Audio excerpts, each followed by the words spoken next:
Hey everyone, this is Angie Norris and welcome to my YouTube channel, 60 and a Senior.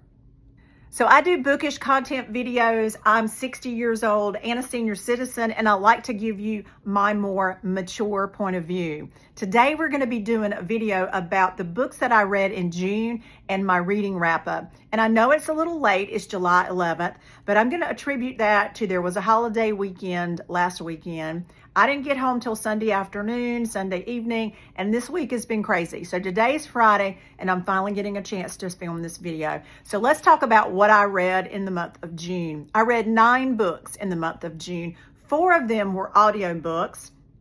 5 of them were physical books. So what I'm going to do is I'm going to tell you what the book was, the author. I'm going to tell you what the Goodreads rating was, what my rating is, and a short synopsis of the book. A couple of these I have already done book review videos, and so I will link those in the description box if you want to go back and hear more detail about those specific books that I did a book review on. So let's get started. Okay, the first one is The House Across the Lake by Riley Sager. I have read 3 other books by Riley Sager, and so far I would say I had been a fan, but not a fan of this one. I'm not even going to tell you what the synopsis is because I don't recommend that you read this book. I gave it a 3-star. Let me go back to my little sheet here and let me see what the Goodreads rating was. The Goodreads rating was 3.59, which quite frankly surprises me. I'm not even going to tell you what the synopsis is because it is a mystery thriller. And it was going okay until Riley Sager threw the paranormal twist in here. Now, the paranormal is not something that I'm afraid of. Did you hear that pun? I like paranormal. I like reading about paranormal. I like watching about paranormal. I even like to go on ghost hunts. Bet you didn't know that. But this book, it was not believable at all. When the paranormal twist came into it, it went downhill from there. I gave this a 3-star. Goodreads gave it a 3.59. I'm just going to tell you, don't waste your time. Okay, second book. I no longer have the book because I actually gifted it to someone else. And this book was a new release. I got it in my May Book of the Month Club choices. It was a debut novel by an author by the name of Danny Francis, and the name of the book is Silver Elite. I'll stick a little picture of the cover right there. This is in the fantasy dystopian genre. I am not normally a fantasy fan. I started reading it last year. I read The Fourth Wing. I'm caught up on the Fourth Wing series. I have read a few others. Not really a fan. I'm not a huge fan of series books in general. But this one I did like. I did not give it a 5-star. I have seen a few videos where people were like, oh my gosh, this book is so amazing. I would have given it a 6-star. That's great if you liked it that much. I did not. I did not like it. I did not think it was a 5-star, but I'm pretty stingy with 5 stars, and I'm not a huge fan of fantasy, so that may be why. But this follows our female main character whose name is Ren, and this is in a futuristic dystopian world. She has psychic abilities, and she has to hide that to stay alive. And so she lives with her uncle, and then one day in town, she erroneously shows off her skills, her shooting abilities by mistake, and then the government authorities come looking for her. They find her uncle at home. They arrest her uncle and kill him. And so she gets arrested, and she is forced to join the military. She meets her commanding officer, whose name is Cross, and I'll just leave it at that, but it's an enemies to lovers trope.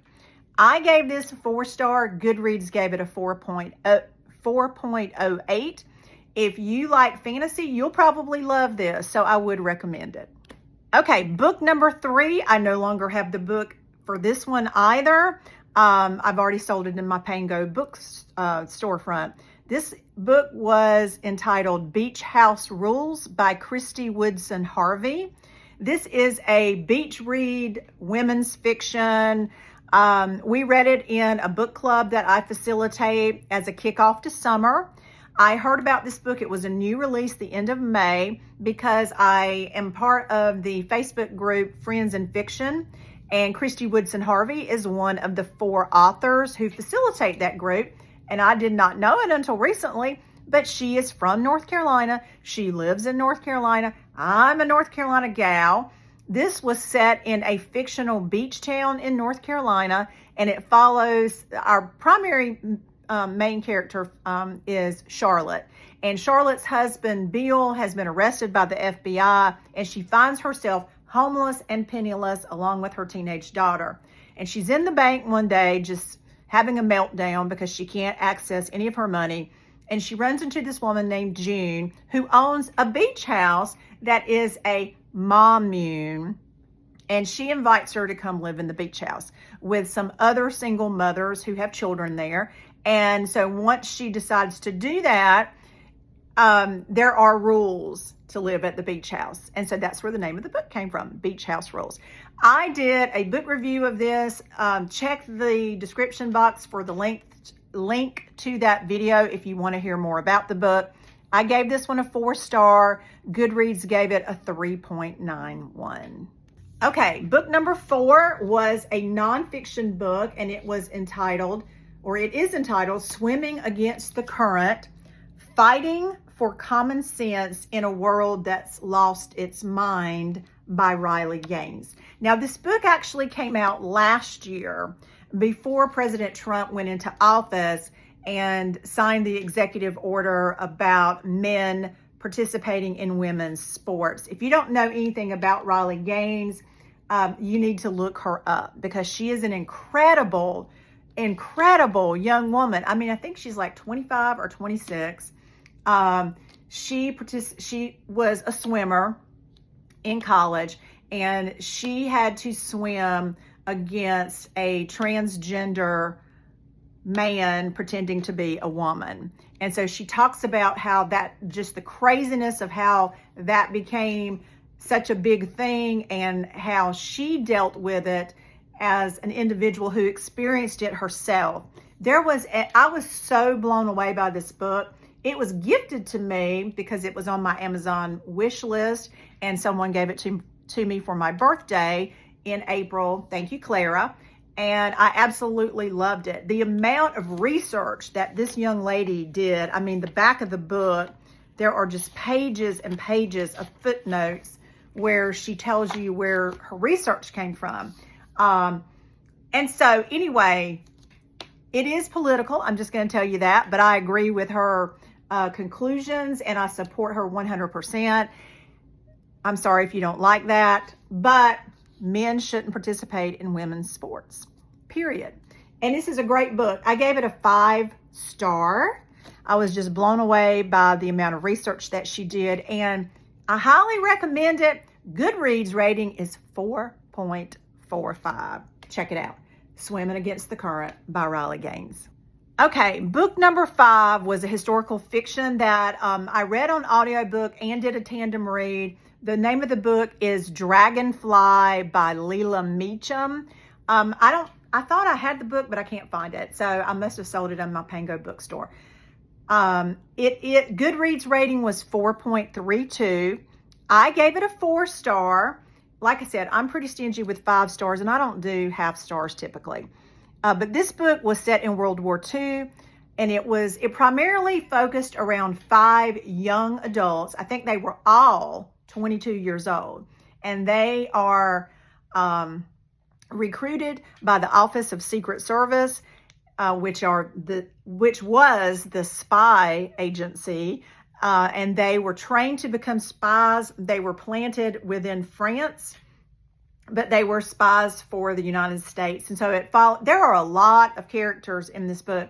There are dual timelines because the book opens like in current day, or maybe not like today, but more recent date. And it follows some of the characters in the book, and then they go back and tell their story about how they were spies in World War II. Great writing, lots of characters. In fact, I'm kind of glad that I listened to it on audiobook and did the tandem read, because the audiobook, there were like 10 different narrators, because every time the character or point of view would change, the narrator would change. So very interesting. First time I've ever listened to an audiobook that had that many narrators.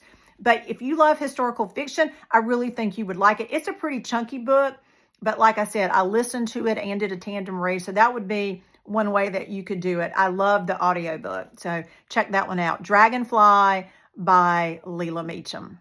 Okay, book number 6 that I read during the month of June was a nonfiction that came out. It was a new release in May by Kelsey Grammer. The name of the book is Karen, A Brother Remembers. I no longer have the book. I have sold it on Pango. So I'll insert a picture of the book cover here.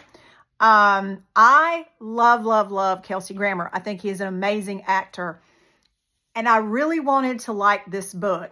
This book was a memoir to his sister, and it was written about his sister's life and his life. He had a younger sister that was 2 years younger than him. And in 1975, so this was the 50th, 2025 is the 50th anniversary of her death. On July 1st, 1975, she was abducted, raped, and murdered. And she was 18 years old, and Kelsey was 20. And so he is remembering his sister. I'm not going to go into a lot of detail about this book because I did do a book review on it, and I'll put the link in the description if you want to go back and watch that to get more details about the book. But this book grabbed me in the first 75 pages. It's a very long book. I think it's like almost 500 pages or 4 something. I can't remember the exact number of pages, but it's very long. And it just kind of went downhill as far as the writing. And there were lots of pictures in the book. I loved looking at the pictures of him and his sister and his family. But the writing, I struggled with a little bit. I love you, Kelsey Grammer. Please don't say anything negative on this video. Don't watch this video and hate me. But I love you, but I just really did not love the book. I gave it a 3-star, and Goodreads gave it a 3.17. So obviously some other people agreed with me. Okay, book number 7 was a Kristen Hanna book, The Great Alone. This is a paperback copy that I picked up on an Amazon sale months ago. And I've been trying to read some of Kristen Hanna's backlist. I've read some of her other books. The Nightingale, I absolutely fell in love with that. The Women, I've read Firefly Lane. All of those were 5 stars for me. The last 2 Kristen Hanna books that I've read have not been 5 stars for me. I did give this one a 4-star rating just because it was Kristen Hanna. This book was set in Alaska in 1970s. In 1974, this 13-year-old young teenage girl named Lenny moves to Alaska with her father and mother, and her father is a Vietnam prisoner of war survivor, and he has some mental issues, and he wants to move to Alaska and take his family away from the world. And so they moved to Alaska, and the book, I mean, it's a chunky book. I mean, it's a paperback, but it's pretty chunky. I think it's over 500 pages. Yeah, 544, 45. I mean, it's chunky. And it was just too slow paced for me. A lot of the same stuff. It was a lot of stuff talking about living in Alaska, hunting in Alaska, being, cold and dreary, and how the life is terrible there, and people fall in love with it. It's beautiful as well, but there was just too much of that. The story just was too slow for me. But if you're a Kristen Hanna fan, you may love it. I did not love it like I did some of her previous books. I gave it a 4-star, and the Goodreads rating is 4.45. If you're interested in reading it, y'all, this is like a brand new book because I did a tandem read with this. I listened to it on audiobook and would sit down and read it some as well. But this book is almost like new, and it'll be on my Pango bookstore if you would like to purchase it. And I'll put a link to my Pango storefront in the description. Okay, book number 8 is a book that was gifted to me as well for my birthday, and it is entitled The Sirens by Emilia Hart. And this author actually also wrote Wayward, another historical fiction. This I don't really know. Well, it's historical fiction, but this one has a little fantasy, magical element to it, about mermaids and sirens. That's the name of the book. So this one is set in New South Wales. There are dual timelines. It follows two modern day sisters named Lucy and Jess, and two sisters from the 1800s named Mary and Eliza, who are aboard a prison ship headed to New South Wales. This is one of the few books. I have just recently been very interested in annotating, and I actually annotated this book, not for a book. I'm in 2 annotated book clubs, but this one was not for a book club. I just did this for myself to kind of practice. So tabbing it up, and if you don't know much about annotating, so it's one of my first attempts of annotating. But anyway, I enjoyed the book. Goodreads rated it 3.75. I did not read the other book by this author called Wayward. I heard it was good. I'm not sure I'm going to go out and buy it right away because this one was okay. I did give it a 4-star, but it just wasn't good enough to grab me to give it a 5-star. But The Sirens, I would recommend it. All right, last book was an audiobook, so I don't have that, but I'll pop a picture of the book cover here. And this was a book entitled What in the World by Leanne Morgan. This was a memoir. If you do not know who Leanne Morgan is, she is a woman, a Southern woman who is in her mid to late 50s. I'm not exactly sure how old she is, but she is a comedian. She lives in Tennessee. She's been all over the internet, and she has a Netflix special, and she has a Netflix television show that is coming out the end of this month. And this was her memoir. It was I think it was only like 6 hours or so on audio, and it was good. I love Leanne Morgan, so I loved hearing about her life and some of the things that you don't hear in her comedy routine. She talks about her family a lot in her comedy routines, but she goes way back to her childhood and to her college days and how she met her husband. And one of the things that I did not know about her is that she was married before she married her current husband, who she has her 3 children with. So I did not know that. So if you want to know about that, you need to read her book. It's called What in the World by Leanne Morgan. Goodreads actually gave it a 4.36.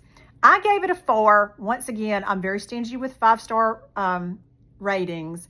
And even though I love her, the writing, I mean, she's a great comedy writer, but as far as an author, I did not think she hit the mark tremendously on this one. So that is my June wrap up, 9 books. Have you read any of them? If you have, drop it in the comments below and tell me what you ranked it, what your star rating was. I'd love to hear from you. And if you're not subscribing to my channel, please hit the subscribe button and ring the bell so you'll be notified when I upload a new video. Y'all have a great day.